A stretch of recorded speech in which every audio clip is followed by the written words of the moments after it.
General Eifler, last fall, soldiers at Fort Carson were failed by the Army. Every day, our junior enlisted rely on the services to provide adequate meals at on-base dining facilities, paid for by money taking out of their paychecks for basic allowance for subsistence.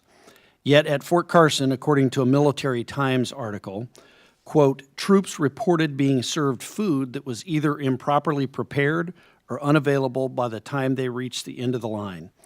Kiosks intended to replace dining facilities in some circumstances with grab-and-go options are frequently empty, particularly during peak times when soldiers finish their shifts, unquote. I'm sure you'll agree with me that this was unacceptable and cannot be allowed to happen again at any military installation. An army that's not fed is an army that cannot fight. Can you tell me what was the root cause of these issues at Fort Carson?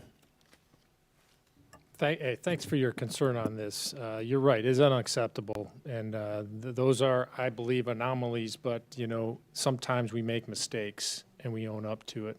I think it was a lack of forecasting with the return of forces from overseas in some cases, where they didn't anticipate more people coming into the dining facilities at that time, and I think that was the shortfall. So they didn't have enough, so they had to basically go make more food. Eventually they sorted it out, but I'm confident that leadership there right now in the 4th Infantry Division of how they rectified that should not happen again.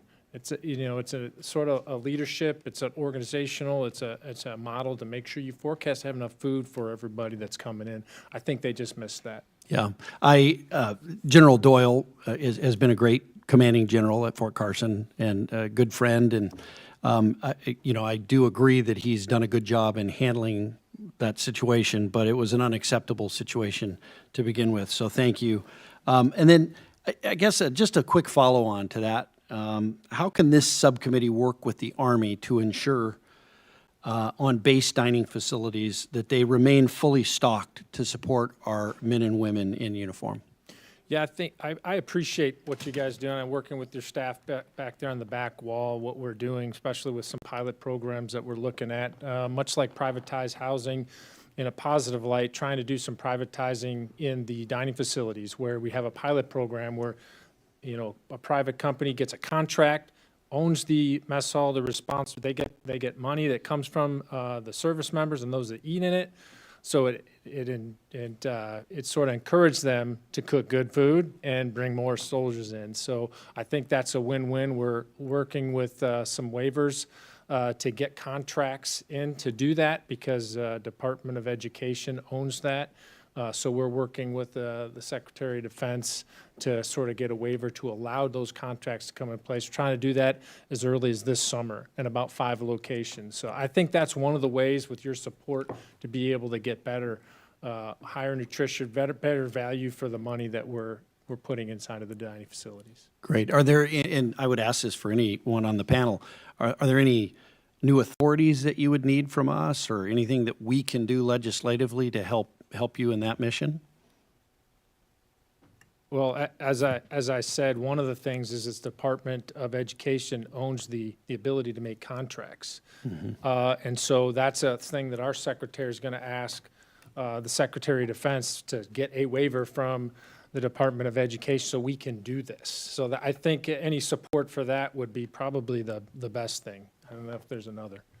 Yes, sir. I'd just like to comment. The food prices have gone up pretty significant over the last couple of years, right? So I think inflation, the contracts that come in are it's more expensive. So, assistance in, like everything, the 10% pay raise is phenomenal. Now we're more expensive. So it's just, fully funding the top line in the MPMC accounts and the manpower accounts, very helpful. Thank you. Great. Thank you. I appreciate that. And thank you for what you do. I appreciate it. Obviously taking care of the men and women who serve us in the military is important, and we want to support you in everything you do. And General, thank you for addressing this issue, and I just hope it never happens again. But thank you, sir. Yield back.